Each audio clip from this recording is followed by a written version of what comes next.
Hey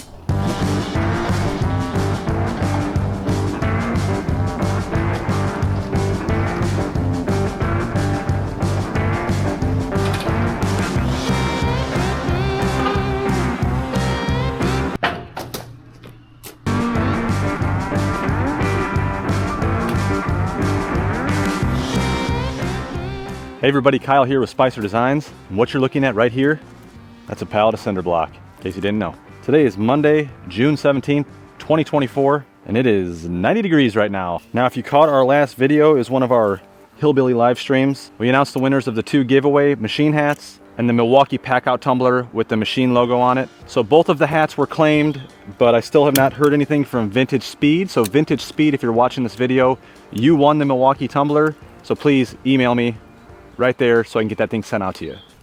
And for anyone that's concerned about my well-being, I was having some neck issues that locked up on me, and I can tell you 4 days later, it's about 95% and I am ready to f some up. So it's much better. Oh yeah, welcome back to the channel. These are regular 8x8x16 cinder block. These are calculated to be somewhere around 38 pounds a piece. I have 50 of them. 5 loose ones on top. I'm gonna pull the 5 off. That's roughly around 200 pounds. So the rest of the pallet should weigh around 1,700 pounds, roughly. I wasn't taking any chances with this load here. And in case you're wondering, yes, I did have backup def. So we are gonna attempt to unload that pallet of cinder block with the Coyote CK2610. Now, I forget what the lift capacity is on this. Obviously, it's going to be less because of the forks, but we're going to be right around 1,700 pounds. I think it's going to be really, really close. As long as I can get it offloaded and set somewhere in the vicinity here of this retaining wall that we're working on, then I'll be happy. All right, let's give it a rip. Major case of SWAS going on here. Oh, AC feels good in here. This is great. All right, let's see if she's got the cojones here. Well, that didn't make any sense. Today's world, I guess it did. I don't think it's gonna do it. There's no way in hell. There's no freaking...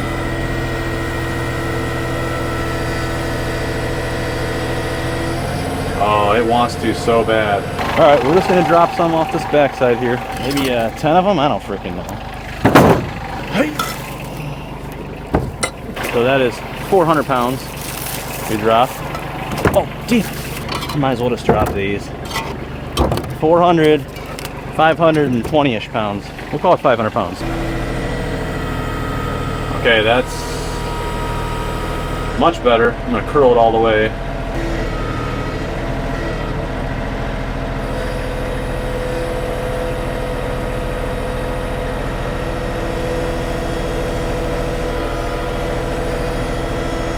Get her down low.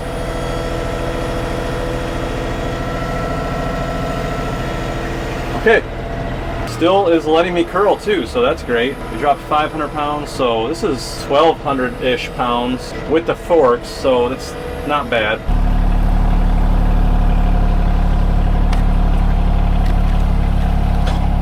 All right, so unfortunately I still have like 15 more blocks to carry over here, but this is what we're working on today. This is the retaining wall area for the kids' play set. Last time I shot a video, some of you may have seen, I poured all the concrete footings for this. Some of you guys left some comments on that. I did make a no-no. Shouldn't be too big of a deal for the most part, but you're not supposed to technically drive the rebar into the dirt because it will create, I guess, what's called like rust jacking or something, where the rust will start to creep up that rebar into the concrete, put pressure on it, and cause it to possibly crack over time, which all concrete pretty much cracks at some point. One way around it is if I would have gotten a fiberglass rebar, I could have still used the same method, pounded the fiberglass rebar into the ground, and I could have used that to mount the horizontal stuff with the normal steel rebar. Anyways, lesson learned. Other than that, these footers came out amazing. The whole perimeter is perfectly square. I checked it the other day, and the elevations are all within 1/4 of an inch. So basically the layout on setting this block is going to be pretty easy. And I've already started one row here. So I got the tent set up because it is, again, hot as balls out here. And I've got this first row that you see closest toward us. This one is all set. All of my rebar sticking up vertically, they all landed right in the cells where I was wanting them to, so that was great. Now I still have to turn the corner and head that way. You notice that these are like a textured block. They have like a rough face on them instead of just the basic smooth side, which is what I got up there. Those center blocks are going to be for the areas that are like underground. I didn't want to use the more expensive block for that. Another update from that last video was I got all the drain tile in. Basically all of where the stone is, right over there on the top, I've got drain tile going through there, down the backside, and then I have it from here going across all the way over on the inside. So I have drain tile on the inside and outside. I also installed a little gravel driveway coming down here that's going to end with the face of the retaining wall, and I put the geotextile fabric underneath it, and right about here I have another piece of drain tile that's going to catch all that water that comes down. It's going to catch it right there. It diverts over and connects with all of this drain tile, and then it turns, shoots out in hard pipe, and stubs out right there into the woods, which this is like a little ravine that connects to another ravine through the woods over there. So this is going to be really good for my drainage, especially with my septic system being over here. It's going to keep my septic system drier, which is a must. Now I'm not going to get into a lot of detail on laying all the cinder block. I'm not a mason. I'm not claiming to be. Probably going to be a lot of things that I do wrong, but we'll do some time lapses, kind of burn through this. Like I said, today is Monday the 17th. Definitely not getting it done today. I gave you the date because I want to see how long it is going to take. I'm guessing it's probably going to be a couple weeks before I get this finished up. So let's get rolling.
Where you can hear talking? Why? Do you want to be annoying on it? No.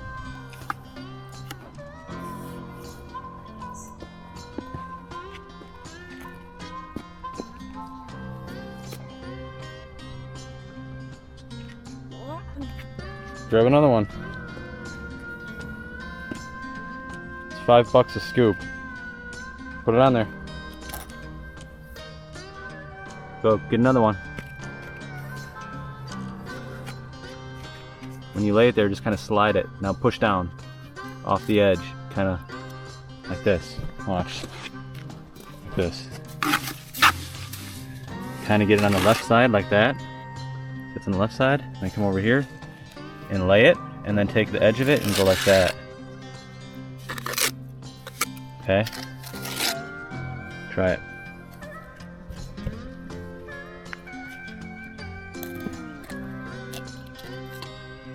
Kinda, but not really. Good try.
rain. As soon as I turn the camera on, it starts to rain.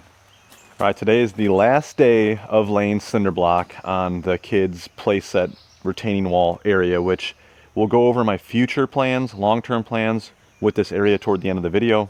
But today is Sunday, June 30th, approximately 2 weeks later from when I started this video. Now, I haven't been working on this project. Damn it, Siri. Now, I haven't been working on this project every single day since I started this project. I shot the video with the 1-ton excavator in the wood yard. I also purchased the Bobcat. I went and picked that up, did that whole video, and it's starting to rain again. Damn it! It's raining good now.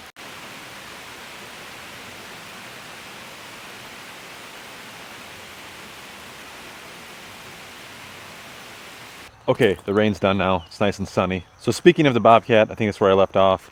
I've got about 10 hours on it now, and that thing is freaking amazing. I didn't think it was going to be that big of a difference, but it was that big of a difference, and we'll go over that in some videos coming up here in the near future. So here's what we've got left for today. Just this little section from right there to right over there. I've already got the corners built up. That way I was able to put my string line across there. This stuff right here is already dry on this last level. Now, by no means am I a professional mason. Definitely not claiming to be, but I am a DIYer. I like to do things myself. I like to learn. I am very meticulous, so if I'm going to do it, I'm going to make sure it's perfect, even if it takes me longer than someone else. So I can confidently say that the work that I have done here is perfectly level. I have been checking elevations every couple rows, and it is spot on. So I'm very happy with the way it all came together. And surprisingly, all of the rebar that I installed in the footings, every single one of them landed in the cell. They weren't perfectly in the center, but they landed. This is probably the worst one. It was right on the edge there, but it did make it. Now, while doing this, I definitely learned a couple of little tips and tricks as I progressed through the project, and I definitely got better at it, got a lot faster. And there were some other things that I already had known from some tuck pointing jobs that I did on my second home. So one big thing if you want to take on a project like this is definitely spend the time doing your layout. Make sure it's right. Really think it out, because if you start getting into this project and your layout isn't perfect or well thought out, it will come back and bite you. The other thing is, string lines are your friend. The string line makes everything so much easier. It takes all the question and guessing out of your elevations, and it gives you a perfectly straight block or brick, whatever it is that you're laying. And again, that's no secret. I did rig up these little pieces of wood right here, like a little T that I've been clamping in, and it allows me to attach my string line to it. I know there's other ways to do it, but for a small project like this, that's what worked for me. The other thing is your mud. Make sure your mortar, the consistency is perfect. Because I'm doing this by myself, I didn't mix up a lot of mud at one time, because I can't go through it as quick as someone else that maybe has a crew or a laborer working for them. So I'd mix up about 3 gallons of mud at a time, and by the time I got to the end of that, the consistency was still good enough where I was able to lay that last little bit. The other thing is, I noticed I made this mistake right at the very beginning. I started from right to left, and I am right-handed. That was a mistake. So from there on out, I made sure that I was working from left to right. Basically, if you're doing the opposite of your strong hand, the previous block that you laid will be in your way, and it makes placing your mortar very awkward. Now, if you are an actual mason and you see some other things that I did wrong here, feel free to let us know in the comments. Any other pointers or suggestions would be helpful for me in the future, and anyone else that might be watching this trying to take on something like this themselves. Just try to do it in a nice way.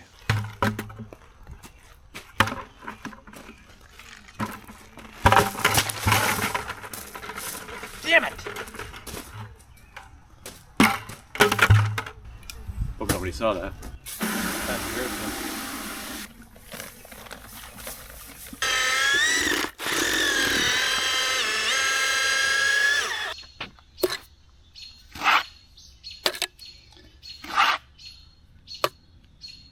All right, I got another little pointer for you. Not that anyone really gives a shit, because this really isn't a how-to video. But once you set your block, you then need to go through and rake your joints. Now, this all depends on if it's going to be an area that's finished that you'll see, or if it's going to be covered in dirt, then it really doesn't matter that much. But there are a couple different raking tools. This is the one that I'm using. It just has like a rounded surface that you can kind of push through the joints to kind of give them a nice roundness to them. And it kind of helps adhere the mortar to the block.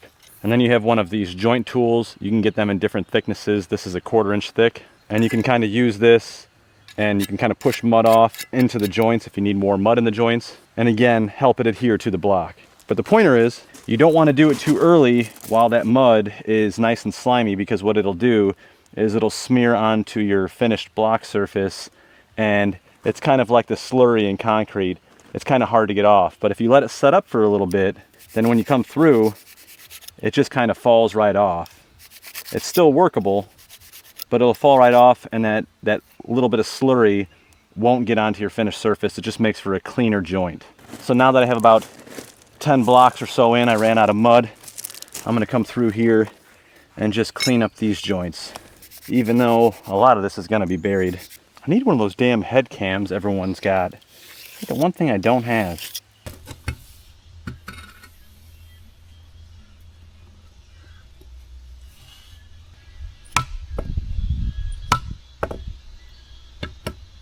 Finally, the shitstorm is over. All of the block is complete, but we are not done with this project yet, because now what I'm going to do is I'm going to cut up a bunch more sections of 1/2 inch rebar, and I'm going to put rebar in every other cell of the block all the way around.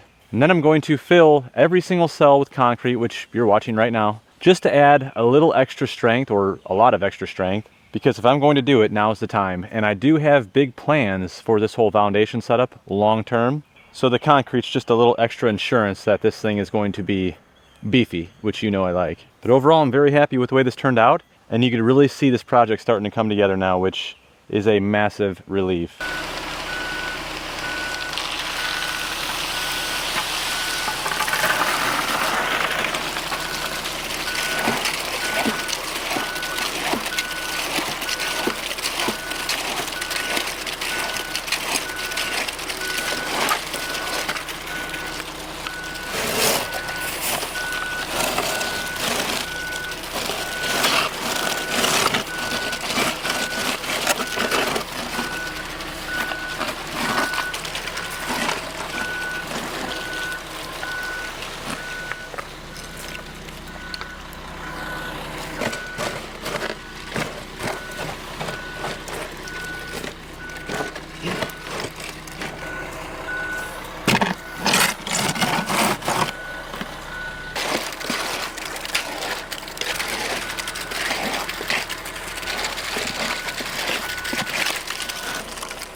Great job, by the way, man. Thank you. You Appreciate did awesome, man.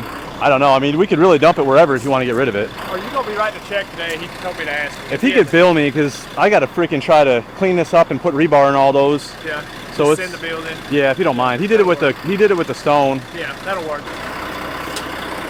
Here's for lunch or something, man. I appreciate it. He did awesome. Appreciate that.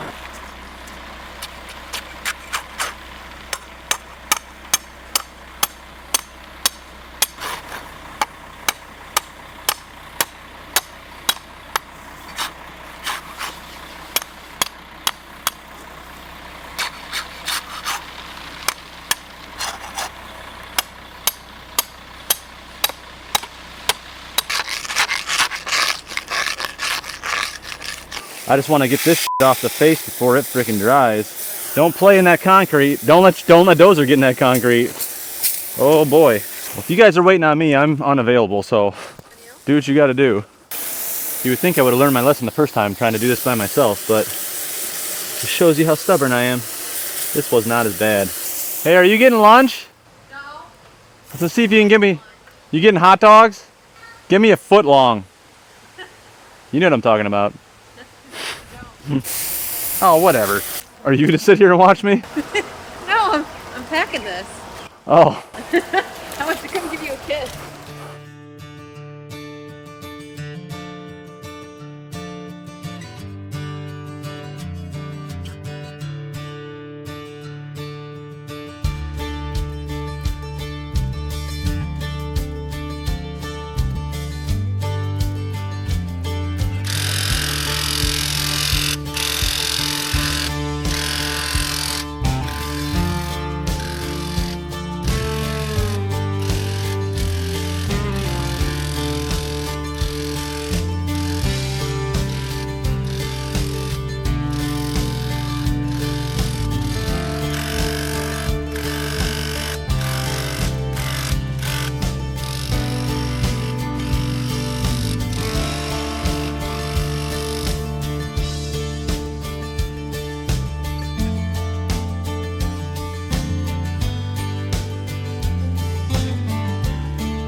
all right, here it is. It is finally coming together. I got the top cap on there with a little help from the Keystone Girl. I did come up short for this larger block on the top cap here. This is actually going to be a sitting wall. That's why I have the wider block. I knew I was going to be short, but I could only fit 1,800 pounds in the back of the truck, so I'll have to go back, make another trip, and get the rest of that to finish. But I need to wrap this video up, so all right, I'll take a quick walk around. You can kind of get the idea of what's going on now. It's much easier to see it than listen to me trying to explain it. The dirt is going to come up about halfway on that first block, so all that footing will be covered, and then I'll be backfilling the stone all the way up and keeping that middle section all dirt. I'll put some more of that weed barrier in there, and of course there's drain tile in there as well. And then the boulder wall that I'm still working on is going to run right into the side of this retaining wall, so you can see that space in between. That'll all get filled in with rock and run into this, so this will act as a retaining wall as well as that over there once I fill this up with that pea gravel. And then we'll have this nice little sitting wall right here, so when the kids are playing, we could sit here and hang out and watch them, or take a nap and drink some beer. That's what I'll be doing. Now, as far as this other blue color that you see, the one that you actually saw me spraying on, I f***ed up. I was trying to match the cabin. It's got like this bluish gray stain on it. I was obviously way off, so I went back, I took one of these stones in and let the professionals match it up with the right color. This brownish gray looks a million times better. Now, if you look at the placement of this foundation, basically, or retaining walls for the playset, obviously this was a lot of work, and you might be wondering, why the hell did you spend that much time and money building this just for the girls to have a playset right here? Because we really don't have any level areas on the property. The big plan for this is much more than a playset. In the next 5 years or so, when the girls are done with the playset and kind of grown out of it, the plan is to add another 5 layers of block and actually put a little guest house right here. It's only like 20 by 20, but it'd be perfect for a little guest house. We'll have a bathroom with a shower in there, basically like a little studio apartment pretty much, and I'll put a loft in there with some extra sleeping areas. Because most of you know, we did move 4 hours away from all of our friends and family, so when people come to visit, this will be the perfect space for them to come and stay. They'll have their own little space and privacy. It'll be much more ideal than sleeping in our basement next to all my guns. So that is the big plan for this project. That is why I spent so much time on it, and it definitely was a project. And of course I picked like the hottest 3 weeks of the summer so far to do it, but it's done, kinda. And today is July 3rd. I started blocking this on June 17th, I think. The whole process has taken some time. Anyways, that's gonna wrap this one up. If you like this video, please hit that thumbs up. Unfortunately, some of these videos may not be all that appealing, but it's what I'm working on right now, and I want to get content out there, so basically I'm just bringing you along with me. And I appreciate everyone that is watching and liking and subscribing and all that good stuff. So the next video that you're going to see on this project is going to be backfilling it getting everything graded, getting all the pea gravel in there, and hopefully putting up the play set and actually letting the girls play on it for the first time. So if you want to see that, make sure you subscribe, follow along. Anyways, thanks for watching. We'll see you in the next one. I did get a little bit of help from the girls. Not much, but a little. Me. Huh? Mostly from me. No. Well, no. Say bye.